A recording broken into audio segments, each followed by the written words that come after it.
মাঘ মাসের পঞ্চমী তিথিতে উদযাপিত হয় সরস্বতী পুজো। এদিন সরস্বতী মহাভাগ্যে বিদ্যে কমললোচনে বিশ্বরূপে বিশালাক্ষী বিদ্যাংদেহি নমস্তুতে এই মন্ত্রের ঘরে ঘরে প্রত্যেকটি শিক্ষা প্রতিষ্ঠানে পূজিত হচ্ছে বিদ্যার বুদ্ধি দেবীর। দেশের বিভিন্ন রাজ্যে এই দিনটি বসন্ত পঞ্চমী হিসেবে পরিচিত। এই দিন থেকে শীত ঋতুর অবসানে বসন্তের শুভ আগমন বার্তা ধ্বনিত হয়। বসন্ত পঞ্চমী তিথিতে ব্রহ্মার মুখ গহ্বর থেকে সরস্বতীর সৃষ্টি বলে পুরাণে বর্ণিত আছে। সেই কারণে এই দিনে সরস্বতী পুজোর বিধান রয়েছে শাস্ত্রে। এই দিন ছাত্রছাত্রীদের মধ্যে উৎসবের মেজাজ লক্ষ্য করা যায়।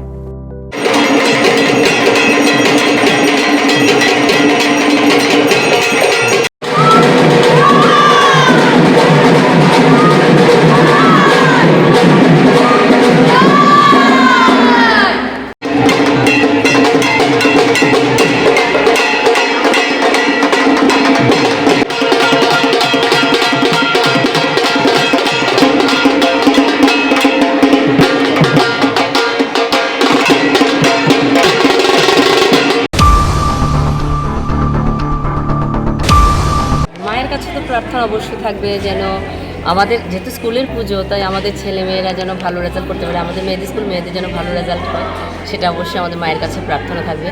এবং সেই সঙ্গে সমস্ত মানুষও যেন তাদের বিবেক বুদ্ধিতে ভরপুর থাকে, সেটাই প্রার্থনা থাকবে।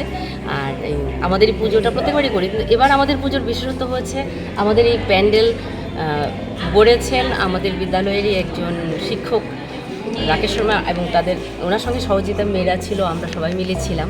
তো পুরোটা আয়োজন আমরা মেয়েরা আমরা সবাই মিলেই করেছি। সারাদিন কিভাবে কাটাবো? সারাদিন কাটাবো কি করে, আমাদের মেয়েরা তো এখন পুজো হয়ে গেছে, প্রসাদ দেওয়া হবে। আর প্রতি বছরের মতো এবারও আমাদের মেয়েদের দ্বারা একটা সাংস্কৃতিক অনুষ্ঠান হয়, এবং ছোট্ট করে কালচারাল অনুষ্ঠান হয়। মেয়েরা তাদের মতো করে পুজোকে ভিত্তি করে পুজো কেন্দ্রিক অনুষ্ঠান করে, নাচ গান এমন করে অনুষ্ঠান করে আনন্দ ফুর্তির মধ্যে আজকে কেটে যাবে আমাদের পুরোটা দিন। আজকে দিনটা সকালে তো মায়ের বন্দনা দিয়ে শুরু হলো, পূজার কাজ হলো, পুজো হলো। আর বাকিটা দুপুর থেকে আমাদের আমরা সবাই মিলে সেজে গুজে বেরোবো, বন্ধুরা আসবে, সবাই মিলে একটা আউটিংয়ের প্ল্যান আছে।